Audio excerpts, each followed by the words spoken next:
Hello and welcome to Into Your Life podcast. I'm Lenka and I'm joined here by my wonderful co-host Natalie. Hi, we invite you to join our weekly conversations about finding more life in one's life. Well, what does it actually mean? We have discussions with guests about ways to live happier, healthier, and more fulfilling lives, both personally and professionally. That sounds great. Let's go. Welcome, and I'm excited to bring you another brilliant guest today. It's Nicole Gomez, and Nicole is a coach and nervous system and mindset expert. She helps entrepreneurs to understand how they can regulate their nervous system and rewire their mindset to grow a wildly successful businesses and have a life full of abundance and live and have a business with ease. And what really resonates with me since I've met Nicole, it's the whole reset and rewire your nervous system for ease, because I think there's so much of more and faster and better and increase and level up. And I like that she really focuses on helping people to find the ease in there. But as always, the best place to dive into a topic and meet someone is to say hi and tell us a little bit more about yourself. Welcome, Nicole. Thank you. Well, thank you. Well, thank you for inviting me. I'm so happy and honored to be here. And yes, you were talking about the faster and the pushing and the and the forcing, and all of that is just simply not sustainable. And I'm all about sustainability and feeling good. At the end of the day, we haven't left our our kind of secure, quote unquote, secure paycheck, or and the, I guess, the quote unquote comfort of being in corporate to be struggling and to be forcing and to be, it's all about feeling good for me, and it's all about really tapping into that joy and that ease. So yeah, thank you for the introduction. Yes, I'm a nervous system and trauma and mindset and subconscious programming expert and coach, and I help. My life's work, it really is my life's work, is to help high achievers and entrepreneurs truly transform their relationship with themselves, and their relationship with money as well is so deeply intertwined, and so that they can really step into a life and a business that thrives, and in terms for entrepreneurs, really, so they're able to step into the next level of leadership, and again, yeah, with ease, with so much ease. So yeah, again, I'm happy to be here. So that's me. So to start with, I'm curious to learn a bit more about, where you started and what is it that you actually do with people. Like people that definitely heard the words nervous system and rewire and, overcome traumas and fix their money mindset and lean into their full potential and all the kind of beautiful things. But what does it actually mean in practice? Like, what may be the challenges that your clients come into? What might be struggle? And how then you get into the rewiring their brains? Mm. Oh, that's a really great question, because you're right. A lot of people talk about this stuff, but it's like, what do we concretely do so that we can create these changes? So first of all, your question about where my background and where I started. So really, it was my own journey.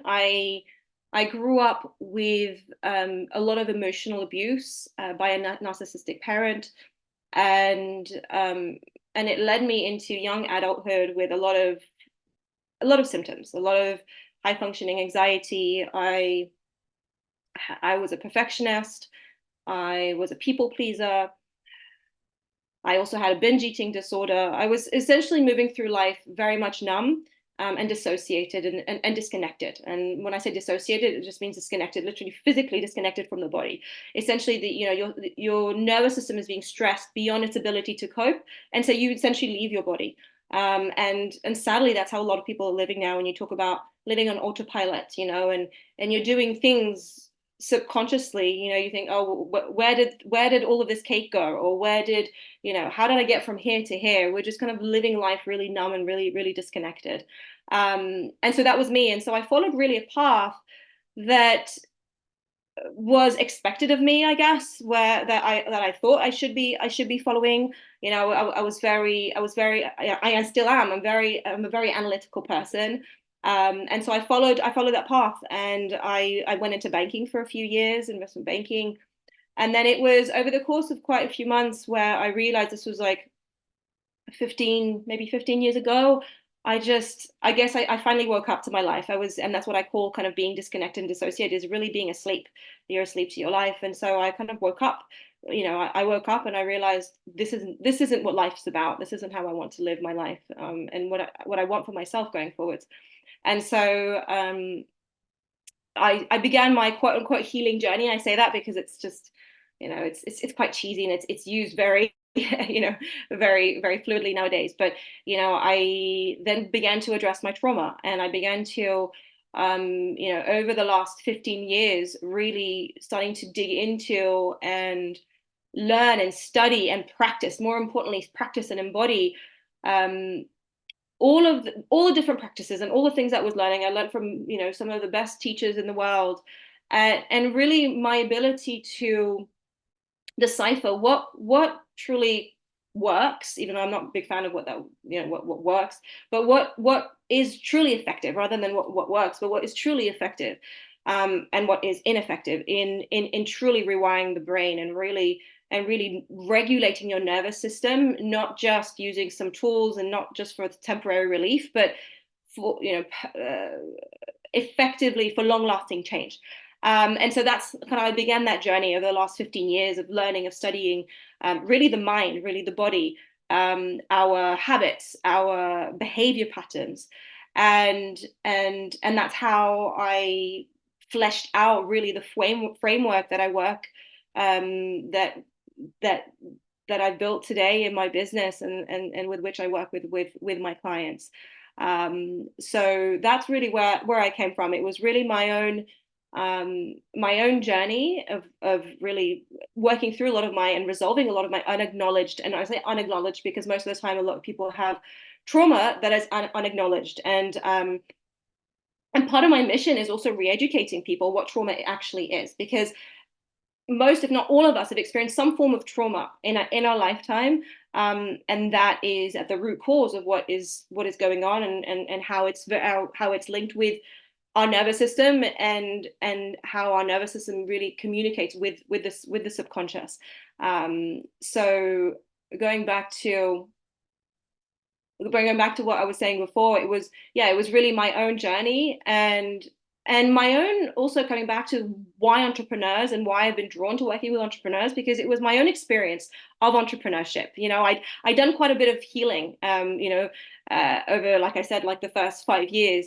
And then when I moved into creating my business and growing my business, and more specifically in incorporating coaching within it, and online marketing and all of that to grow my business, I just noticed it. I started noticing all of this stuff started popping up, like kind of in the most sneakiest of ways. And I was like, where has this come from? And what I'd realized is that I had really peeled away some of the outer layers, but it was like, and I talk about this a lot, at every expansion level in business, or in life, really. This work is needed, because there's just kind of these little underlayers, and by addressing them and processing them, we can allow ourselves to, open ourselves up to moving to that next level. So it was really my own experience of entrepreneurship, of building and growing my business, that drew me to working with entrepreneurs. But having said that, I also work with a lot of clients in employment, in corporate, some mums as well, some full-time mothers. Ultimately what draws me to working with someone is their deep commitment and their openness to doing this work. So that's kind of a bit about my background. What can we tangibly do? How do I actually work with people? Now, it's, when I talked about my framework, it really is taking you on a journey. Okay, first of all, is we need to work with, it's important before I get into what or how, and I'm happy to also provide some tips as well, is we need to work with the nervous system, like I talked about before, and the subconscious. A lot of people talk about self-development work and mindset work out there.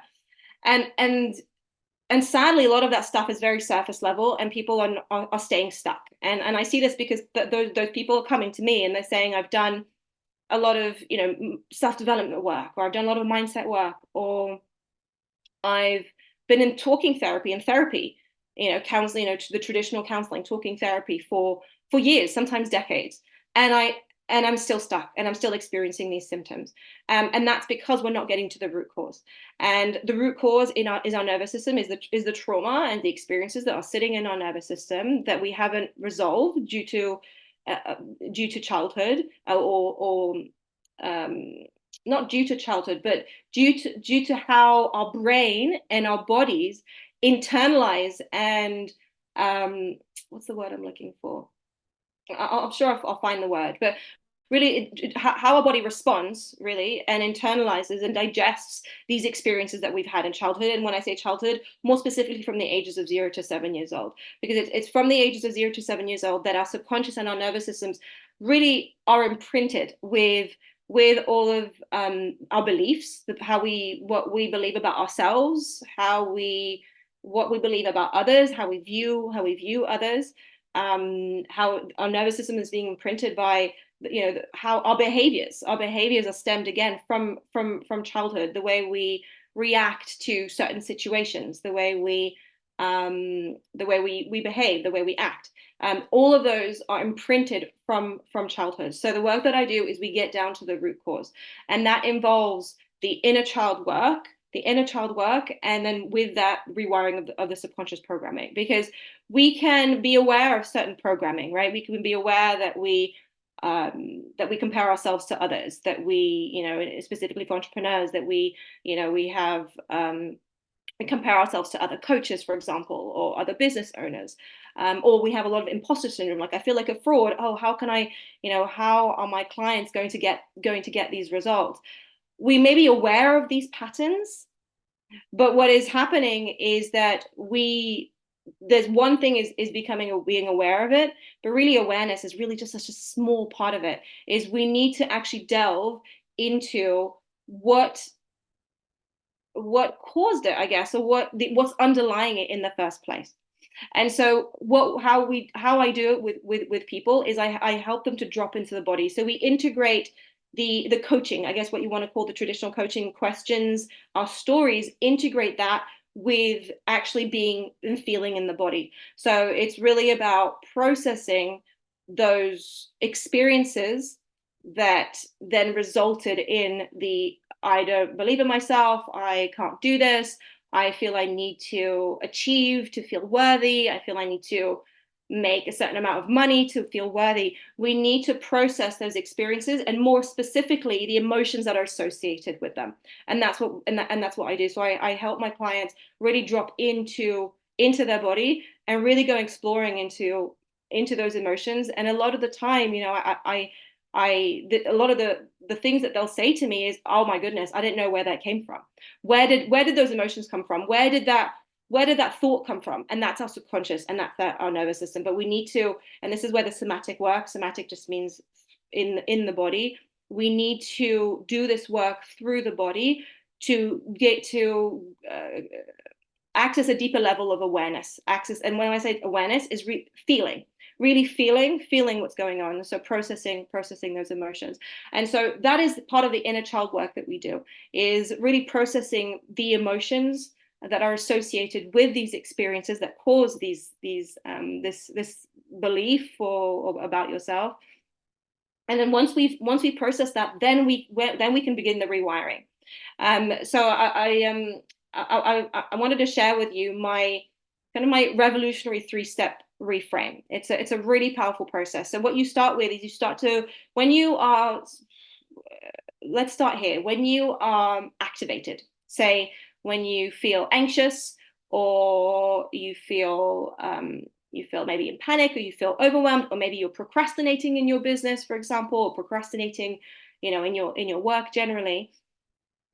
What I want you to do is take a step back, pause, and I call this practice the pause, right? Catch this is happening, and then dive into and connect to your body. And this is where I guide people how to connect back into their body, because for a long time when we're disconnected, it is a challenge to connect and to feel. And so connect to your body and ask your body, what are you feeling right now? Really connect to those sensations in the body. connect to the sensations in the body. And then from there, you ask yourself, what is the story that I'm telling myself here? And this is the awareness piece, right? What is the story that I'm telling myself here? And doing this in a state where your overthinking center is turned down, where you are fully present, really present in feeling in the body, and so you're accessing the subconscious. We're not looking for that answer in our thinking mind, because it's not, the answer isn't there, it's in our subconscious. So by really be present in your body, just asking yourself, what is the story that I'm telling myself here? And then from there, when you have that story, is acknowledging where it came from, acknowledging that it was valid for you in your past. You didn't feel worthy, you didn't feel loved. That was valid, and that is valid. And so acknowledging where it originated for you, or where it was your reality, and not just acknowledging and validating, but truly feeling that, really connecting to those emotions that that were locked up for a very long time since childhood, that had you feeling like you weren't loved and you weren't worthy. And then there's a lot of grief. A big part of this journey is grief. There's a lot of sadness. There's a lot of anger. Anger is usually a cover for some of these other underlying emotions. So that's the second step, is really allowing yourself to feel that this was your reality at some point. And this is the part that people are missing. They're trying to rewire their thoughts. They're trying to tell themselves that they're good enough. They're trying to tell themselves that they're confident, that they believe in themselves, right? Again, through their thinking mind. But we're not addressing what's underlying. And so we need to, that's the second step, is just so vital. We need to connect to those emotions that created these beliefs and these experiences that created these beliefs in the first place. And then the third one, this is where we can turn on our rational mind, right? This is where we can turn on our rational mind, and we can ask ourselves, how is the story now untrue for me in my current reality? And really leaning into your current values, leaning into your current reality. And that's where we begin that rewiring. But the rewiring, we must do it from a place, again, where our overthinking center is turned down. All I mean by that is really dropping into the body, connecting, being really, really present. So if you give this, whoever's listening, give it a try, and if you need any help, then reach out.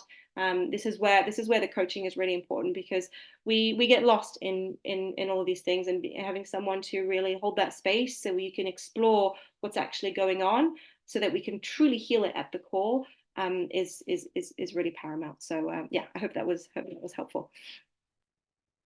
Yeah, it's really helpful. We do get lots of people coming from different modalities to help work with stress, bringing in some overcoming trauma and things like that. But what I love about what you were explaining is you're kind of bridging the cognitive, conscious, logical, rational thinking mind of like, yes, let's bring in visualization, let's bring in some affirmations, let's manifest these things, let's work on our limiting beliefs, and realize what mindset shifts we need to make, which just uses our brain, our thinking brain, the part of our brain we can consciously access, which, as we know, is a very, very little part that we can actually access. There's so much that is stored in the body. And it's where some of the embodied practices can come in. And we had wonderful people talking about the ways of how we can reconnect with our bodies, and how we can find ways of accessing the information that are stored inside the body. And what I'm hearing is that you do the work in between, where you allow people to kind of activate the nervous system, understand what and where and how might be wired and locked and stored, and get a better awareness of, not just consciously, but within their body, touching on their feelings and emotions, because again, it's not just their thoughts, not just what they're thinking, it is how it really makes them feel, where in their body makes them feel, what is the story behind it, what is the limiting belief from there, and then helping them to process that and rewire, and then bring in the new habit, new thinking, new pattern. Am I getting it right? That's right. Because the gold here is really the integration of all these pieces. Because yes, at the root of it is our nervous system and the trauma that sits in our nervous system and our subconscious. And and we need to access that, and that's where, like, there's so much research has been done, trauma research and neuroscience-based research. And so I use that. That is, I'm like I said before, I'm someone who's very analytical, and it's really understanding what's effective and what isn't. And so everything that I do with clients has a strong basis, and it is integrating all these pieces. And that's what I found on my own journey and my own learning and studying, is that what I see a lot of people doing, and what I've done a lot of for what I did for a long time, is that they do a little bit of yoga, or they try all these tools, or they try all these techniques, and in isolation I found that it just simply hasn't worked for those effective, long-lasting changes. We need to bring together how I use the yoga, because I'm also a trauma-informed yoga teacher, practitioner, and breath work and meditation teacher as well. But it's the way that we use that to be able to access that deeper level of awareness, to access feeling in the body, so we can take ourselves out of that freeze response. We can help resolve. And this isn't about never being in fight or flight ever again, but the problem is that people are chronically stuck in these stress responses, right? And so actually being regulated is not never being worried again, or it's not never being calm all the time. It's the ability to regulate yourself, and resolve that trauma and complete that stress response. When it's not complete, that's where we have chronic stress. That's where we have trauma sitting in the body, and that's where you have the physical body will respond to that a lot. Like I have a lot of people come to me with a lot of gut issues, right? A lot of IBS, a lot of gut issues. All of that clears up once you actually deal with the trauma that sits in the nervous system. And then, of course, all of the other symptoms, the perfectionism, the fawning response, the people pleasing, all of those clear, because we've resolved that stress response. We're not stuck in that stress response, if that makes sense. Yeah, it makes sense. And you touch on something that, I was wondering is, obviously people come to you when they may struggle with the perfectionism, they may struggle with the stress, and they may struggle with lots of the burnout and really high achiever kind of anxiety. But also there, as you mentioned, the physical symptoms, because again, we're living here, we're talking about the connection between what's happening with our thoughts and what's happening inside of our head, and what are the limiting beliefs, and what are the thinking challenges we may have, or behavior challenges we may have. And it could be anxiety, it could be depression, it could be mental health, it can be emotional health. But then there is the physical health, there is the gut issues, there is any other potentially skin problems. So could you just touch on kind of the variety of symptoms that people can start getting aware that, wait a minute, this might not necessarily be a purely physiological problem. This might not be necessarily just that my diet is not ideal, or that my skincare is not ideal, or that there may be something underlying that. So could you touch on some of those symptoms or the challenges, problems that people may be dealing with, that we can then again link to the nervous system activation, and that you could help them with, and that can really then, once understood, once unlocked, once fixed or kind of worked through, they can release and kind of help them to move forward, and not only have a better business, but also to just be a better business person and feel better.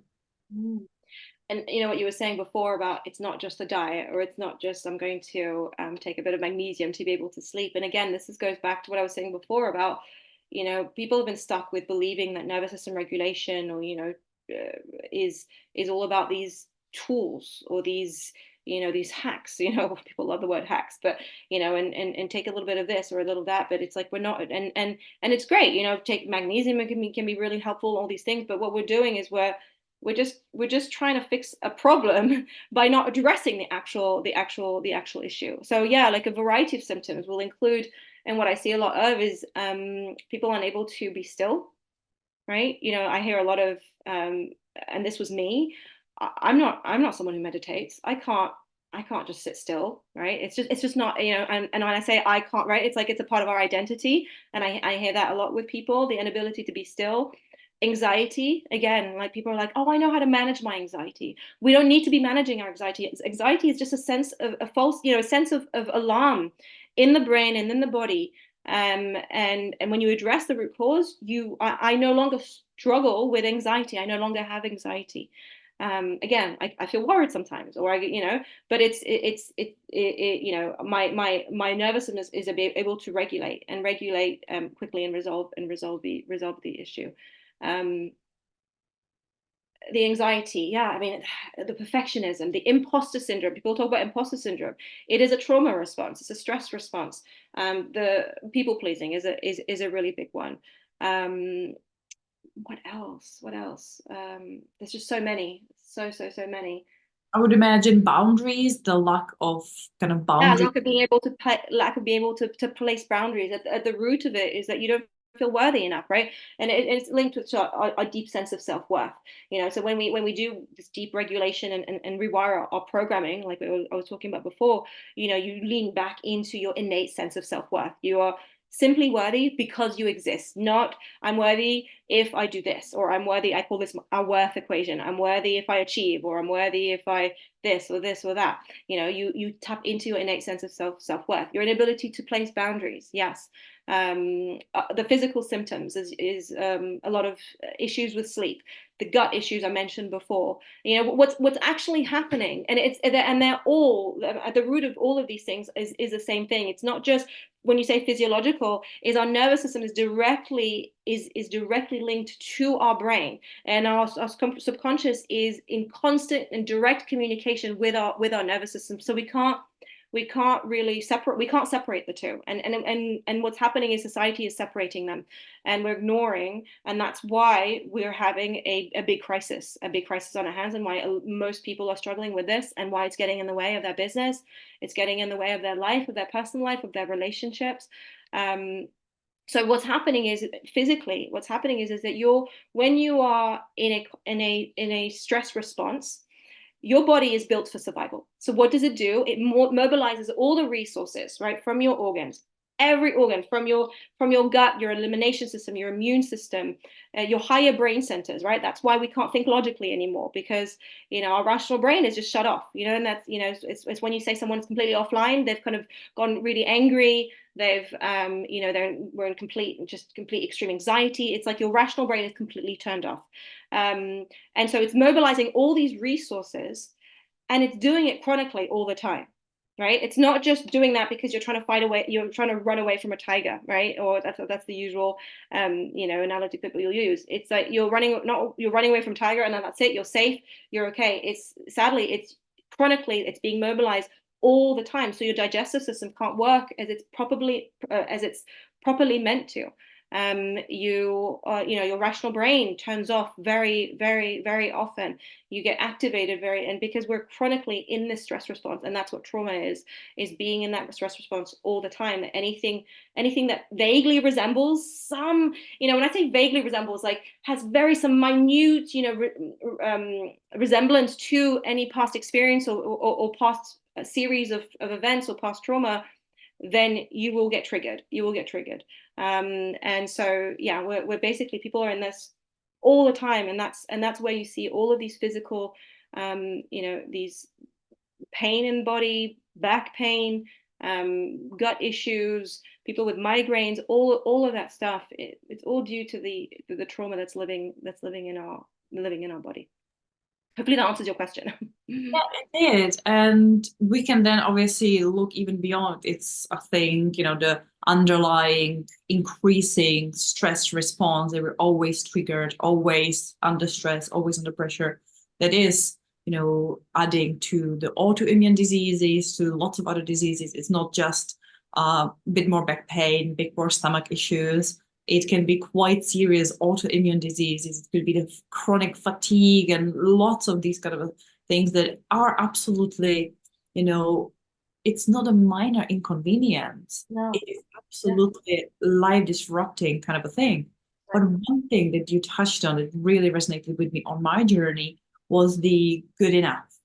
It was I always had this desire to grow and learn and improve. And it was until I managed to click in place that Sure, I can grow and improve and learn and want to better myself and want to achieve new things. But from a place of no matter what, right now, right here, I am enough. I'm good enough. If nothing ever changes, the version of me is perfect the way it is. And yet, yes, I still want to learn and grow. That's fine. This kind of a change, I think it's for so many people, it is a massive kind of, for me, it was like a cognitive dissonance to be able to hold both of these in mind at the same time, to good enough right now, perfect as is, perfectly imperfect, whatever, but yet still have this desire to want to grow and not want to just sit and be as is. Yes, and as you were speaking, what came to me was with one session I had with one of my clients. You know, we were working through this 3-step method that was, you know, that we were working to rewire some of her beliefs, and one of it was around worthiness. And when we got to the 3rd step and the, you know, the rational part and turning on the rational part after we'd done a lot of the feeling and connecting, she wasn't able to truly, you know, I said, what makes you worthy? And she was saying, because I'm you know, I'm a very kind person, I'm intelligent, you know, I've done all these things. And then where I knew she wasn't going to get there, and it's not for me to tell her. So, you know, and this is the power of the coaching that I do, is I get my clients to access that for themselves. And so where I knew I could access it is that she has children. And I said, what does your daughter have to do to feel worthy, or to be worthy? And she said, nothing, absolutely nothing. And then she was like, and then it clicked, and she was like, okay, there's nothing I need to do to actually be worthy, to be of worth, of have value. I'm worthy simply because I exist. And that was a notion, when we've been conditioned for so long, again, our subconscious is running the show, that wasn't even open to her, you know, to her vision, right? It was like in a complete blind spot. And now that she started to tap into it, you know, I'm worthy simply because I exist. Sadly, I never got that message growing up. As a parent now, that's something that I keep instilling every single day in my children. I'm like, even in the stupidest of moments, I'm like, you know that I love you, even if I'm grumpy. You know that I love you. You know that you're worthy, even, you know. So yeah, so it reminded me of what you said, because yeah, it's something, and we need to connect to. We need to do that inner child work. We need to do that feeling work and that body work to connect to those emotions, and really help validate it, and grieve it. Again, I was talking about this before. There's a grief that we never felt worthy, simply because we existed, that we needed to do something to feel worthy. So there's a lot of grief in the process, but yeah, it was something that came to me as you were talking. I'm finding this really fascinating conversation, and it's there's so, you've answered so many questions we haven't even asked. You've just answered them. You've explained a lot. You've really dug into what it is that you're doing, and explained how you're doing it, and is really fascinating. But one of the things that, so when you were speaking, has come to mind is, you know, we talk about the trauma and what we've been going through, and, you know, from childhood, from what we bring from school, or 0 to 7, or from parents, or from aunties, uncles, teachers, you can name it. But one of the things that's really come up, and it's something I've noticed over the last 4 years, is what we've been going through as a society, or as a global society, in the last 4 years. And some of that can really is still impacting, because we've had this constant bombardment of negativity, of bad news, of all sorts at us, that in the past 4 years, we've never been able to just stop and take a breath. You know, it's been one thing after the other, bam, bam, bam, bam, bam. And, you know, it's not everybody has had huge amounts of trauma in their lives, and they've most probably been doing okay in life. And then 2020 happened. And regardless of how you were coping, or how you were dealing, or how you were surviving or thriving, we've all had this trauma. I mean, it's been this like global attack on our psyches, on our emotions, on our brains, on our, you name it, physical, mental, all sorts. Yeah. And one thing I wanted to ask you is, we are in this environment at the moment, and it doesn't look like there's a, it's not going to end, 2 days from now, that's it, it will end. There's no escape from it. I mean, before 2020, you could go on a holiday to the seaside, chill out, relax, and escape your problems. You could escape your family, you could escape your boss, you could escape that job. There was an escape mechanism in place. But since 2020, there's no escape, because you go to any country, there's still this underlying trauma still there. There's still the news, it's all global. There's none of this escape. So what I'm essentially asking is, we are all putting our lives back together, or we are working on growing ourselves, developing ourselves. We're trying to understand our guts, our backs, our pains, really wanting to be in a place where we can be in as good a place as we can get to keep growing, keep developing.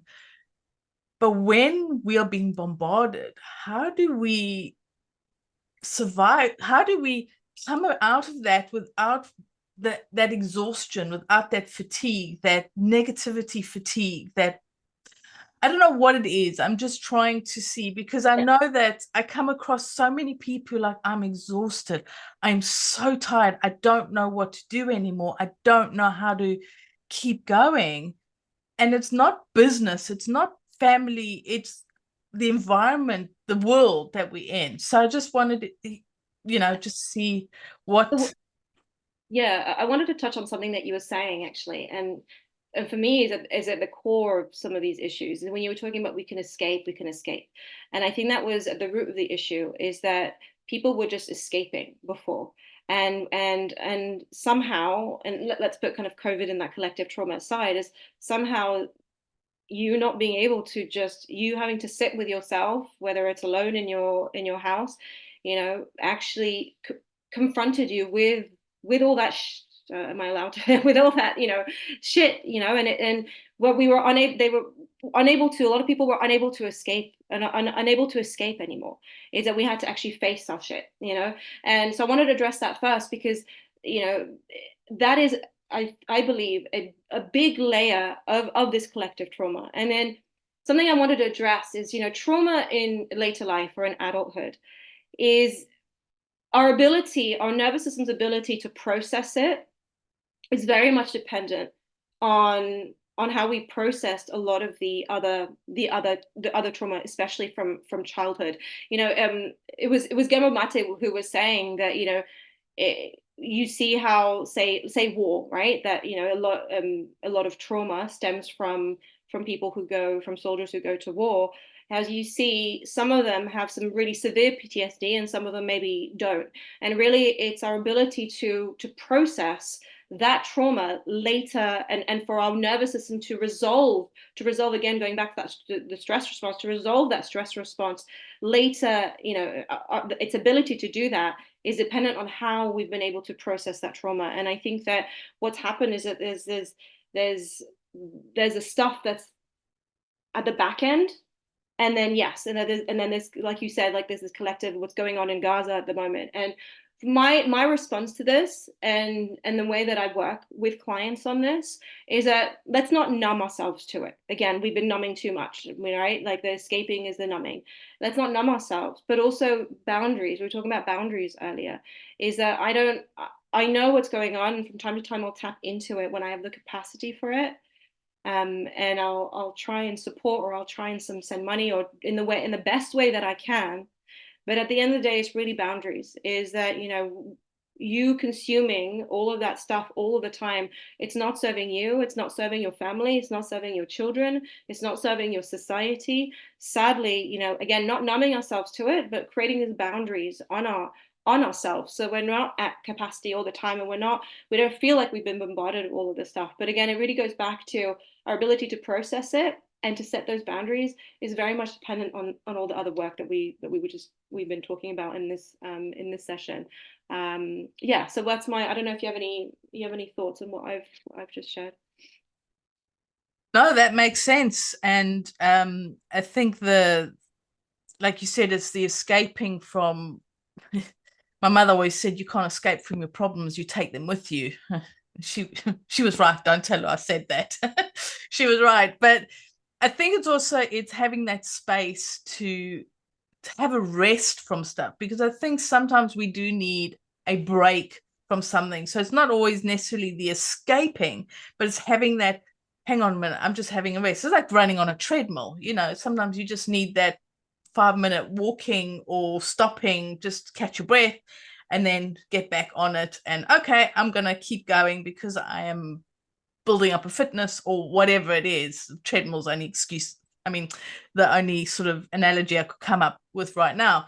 So I think it's having that break. And one thing that I'm noticing when I talk to a lot of people, and just trying to find a way to understand why are people so tired. And I am generalizing, but it's a common theme that I have noticed over the last few months, is this fatigue, this tired. And like you said, I think it's this trauma of so much, but it's setting those boundaries. I mean, that is good advice for anything, is to set the boundaries and give that space. And people are tired because two things: they're not doing enough of the things that really honor them and really bring them joy. They're doing too many of the things that they think they should be doing, and it's that word should. And when I work shoulding all over yourself. I should do this. Whoa, why should you do this? Right? It's like, let's start to notice every time that I should be doing, who is telling you should be doing this, right? It's part of our conditioning. So it's doing not enough of what actually truly nourishes them, right? That you don't need to take really a break from, because this is the thing, is what I truly believe is it's not like you go full on and then you take a break, and you go full on and you take a break. Is when you're actually truly connected. And when I say truly connected, is that your nervous system is regulated, your ability to regulate your emotions, your ability to feel all the emotions, to process them and feel them, that when you're moving from a place that's regulated, you are tapping into what it is that you actually need all the time. And we're not going to say we're not perfect, right? So let's say 90% of the time. This is not about being perfect. We're tapping into our humanness, our perfect humanness, perfect imperfections. But when we're really tapped in, we can connect to what it is that I truly need. What is it that I truly need right now? What is it how can I honor myself? And when we can come from that place, when we say, and I was listening to Michael Jackson, it was my daughter was in a play, it was, that song, the man in the mirror, and that change starts with the man in the mirror, is that, we need to, again, change this collective conditioning of we are selfish to be thinking about ourselves first and foremost. We need this needs to stop, and people talk about it, but it's still going on. But when we honor ourselves, and as a mother, I'm talking as a mother as well, when I continue to honor myself and I put myself first, because when I do, I'm putting my children first in the process, and I'm honoring them, and I'm able to care for them and nurture them in the best way that I can. If I'm not honoring myself, that's simply not going to happen. So two things: people are not doing enough of things that they truly, that really, really honors them, and also not being able to say no. Again, the boundaries, right? It's like not honoring yourself, and in the process, I mean, that intertwined, but in the process, not setting those boundaries. So people are tired because they're just doing a lot of shit that they don't actually want to do, just to put it simply, right? And it's not as simple as saying, I'm just going to stop doing that shit, because your subconscious is telling you you're not enough. And to feel enough, you need to please these people, and to be enough, you need to, to feel enough, you need to do all these things. So we need to get to the root cause, and we need to access the body to unlock all of that stuff,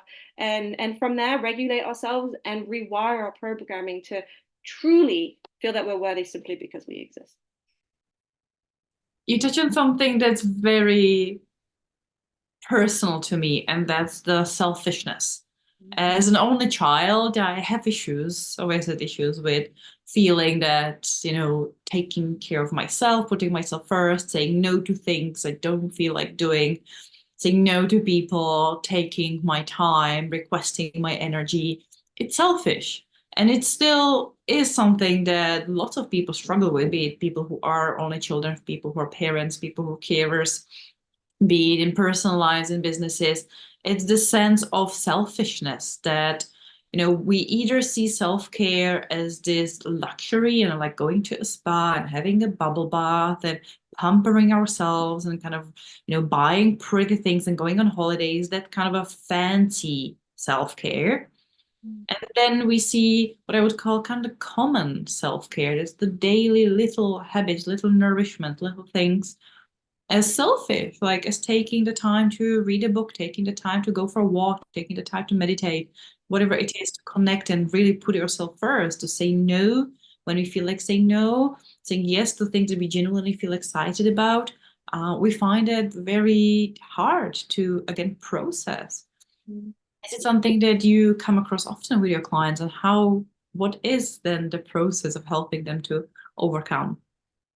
Yes, I mean, that's also something very personal to me. Interestingly, like I'm not an only child, but I was always called selfish, and selfish was something that I'd, mm, to some extent, believed about myself, because it was something I was told since very young, and really my journey through motherhood and also through entrepreneurship has been a huge has been really transformative for me, and in the way that I coach people as well, um, because when and how do we step out of it is we need to do that deeper work. We need to unravel all this conditioning that's in the body, and really feel that stuff. It was with a client the other day, and um she felt that it was, yeah, selfish to talk about herself, selfish to, I mean, it's very, I mean, most of us, we can relate to different things, but also it's very personal to our personal experiences and the way that we grew up,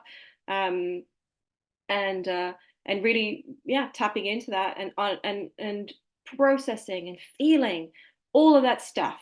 But we can only access it really through going through really a space where you feel held, and where you can really tap into your body and really connect to your body. So that's how I help people. I help them really tap back into the body, and after they've spent a lot of time not feeling.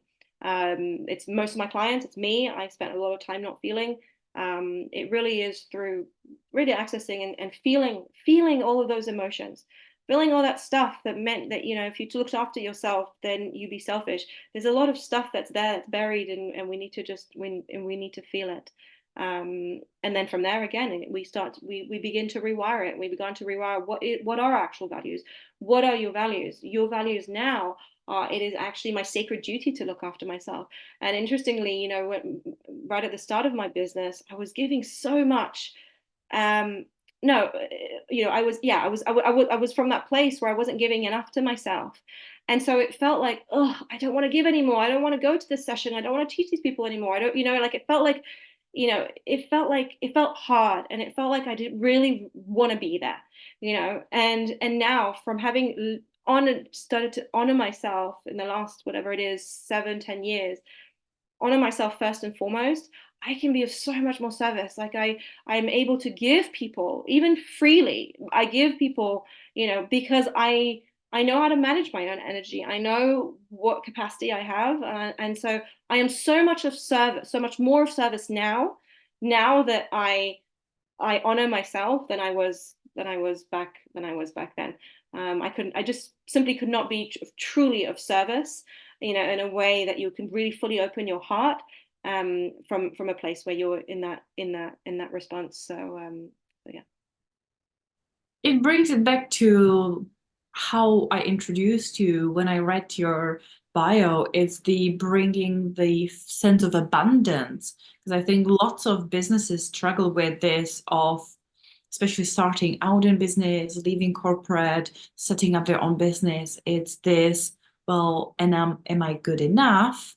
And it's the selling themselves. It's again the selfishness of both. Am I good enough? Am I experienced enough? And then, well, selling myself and promoting myself. It's the ego response that then gets triggered to be like, well, if I talk about myself, I will be seen as this sleazy, annoying person, because I see so many people struggling with sales and marketing and promotion and pricing themselves properly and coming from a place of value. And the way you kind of mention is like lots of people will do free work, but they will do the free work from a place of, well, I'm not gonna get paid, I'm not getting enough clients. So if I offer free stuff, then at least I get some testimonials, or at least I get some exposure, rather than, no, I'm coming from a place of an abundance. I have plenty, resources that I want. I'm in a good place. I have the capacity, so I can give freely and give myself to the limit that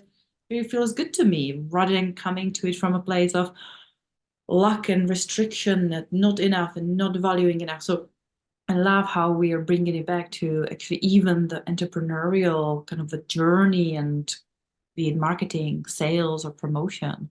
And I'm, as I mentioned, when I introduced myself, and it goes back to our relationship with money, whether you're a business owner or whether you are, in employment, or whatever it is that it comes back to our relationship with money. Well, why we feel kind of icky about people selling to us, or why we feel icky about. I go on there and I'm selling all the time. Do you see like Apple like stop selling in their shops? Like, are they like, no, we're not going to sell today. We're only going to sell every other day. We're going to, it's our relationship with money is so intertwined, as you just said, with our relationship with ourselves, with how we're seen, the sales, and and how we're seen by it, and our fears, and how we perceive what others were going to perceive us, or all of that stuff. So it's just so intertwined. And so this is why I love this work. And people get like a bit scared when I talk about the word money, and I'm like, let's talk about money unapologetically. We live in an economic society. This is, I mean, we run a business not because it's like, otherwise it will just be, I'll be running a charity. It's very different, right? So we need to talk about money, and it doesn't have to be this ick thing, but and it's so, again, as I said, it's so intertwined. So we must first and foremost do this work, around our worthiness. So it's no longer tied to money. This work around our discomfort around money, around anxiety or worries about money, or whatever it is about how we price ourselves. When we address all of that, the abundance just comes. And not just the financial, right? The ease, the peace of mind. You don't need to be like going full speed on one time and then the break. It's like there's abundance. You rest when you need to rest. You work when you need to work. When it feels good to work. Not because you should, but because it feels good, and because that's So again, going back to it feels good because it feels good. We're here as humans. And we don't talk about pleasure enough. It's almost like, again, pleasure is something selfish. We need to come back to the pleasure. We need to come back to the joy, and does this feel good? If it doesn't, let's say no. That's always a good thing, to say no. No is a great word that a lot of us don't use, especially women. But one thing is, you've given so much advice, you've shared so much knowledge, your experiences, teachings that you've picked up over the years, and we can talk for hours, but and I have to go pick up my girls from school soon. So. We appreciate you sharing your time with us and your energy. But before we go, we always ask our guests if there's a last nugget that you would like to share, tips that you want to share, or is there a topic or something that you like, you guys haven't asked me this and I need to share this.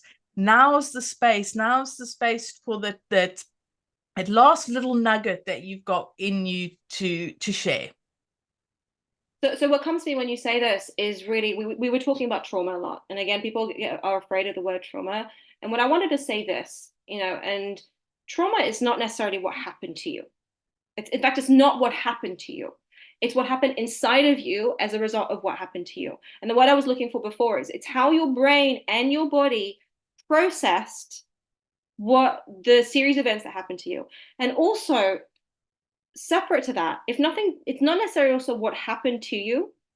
It's the love or the affection or the sense of worthiness that you didn't feel, again, because the intention of your parents is something very separate, but that your brain and your nervous system digested it and processed. It is the lack of the love of or the affection that you received that is also a form of trauma, because it's a form of emotional trauma. Emotional neglect is trauma. If you didn't feel seen or heard or understood, if your emotions were shut down, and sadly, again, our collective society and a lot of the past generations, and hopefully, and it looks like a lot of us, including myself, are breaking this cycle. But all of that was part of parenting, right? In our parents' generation and their parents' generation, that is what created a lot of this trauma, and why people are afraid to feel, and why they don't feel, because it was shut down. It was shut down. And so they feel unworthy, because if they feel anything, there's this sense of unworthiness, there's this alarm bell.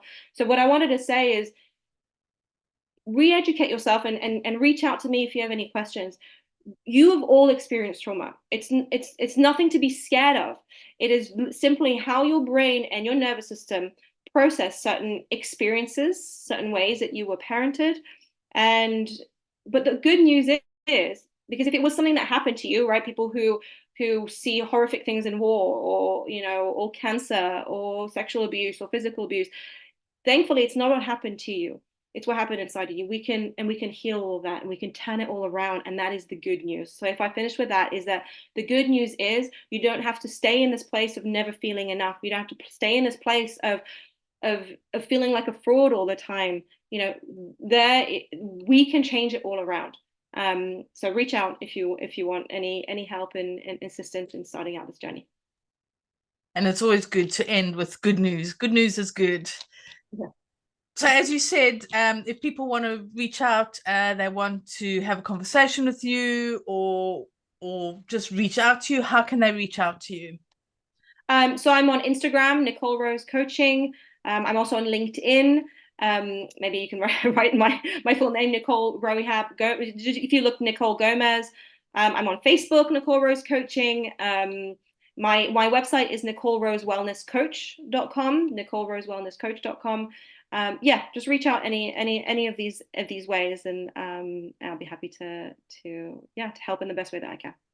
Well, all the links will be in the comment section or in the write-up, so anybody can click on the links. I just want to say, from both of us, thank you so much for being here, for sharing so much knowledge, so many gold nuggets in there, not just the sharing of the good news, but all that wisdom that you've shared with us, and that knowledge, and sharing your time with us, and sharing your energy. So thank you so much. We really appreciate having you here in our space. And for our listeners, is there anything in this conversation that has got you thinking, got you wondering, and wanting to dig deeper into it, or wanting some help? Reach out to us, or reach out to Nicole. Is there a topic that you want us to cover, because you've been listening to this episode and you think, hang on a minute, I need this dug in deeper, I need to listen to this? Please let us know, and we will look for the guests. Or do you have somebody in mind who you think would be a great guest on here? Please introduce them to us. We are always fascinated by meeting new people and their stories and what they can share, and we are happy to have conversations. Or if you want to be a guest, please feel free. And until our next conversation, we'll talk to you soon. Bye. If you enjoyed listening to our conversation, please share it with your friends and colleagues, and don't forget to subscribe. We would love it if you could give us a 5-star rating and write a short review.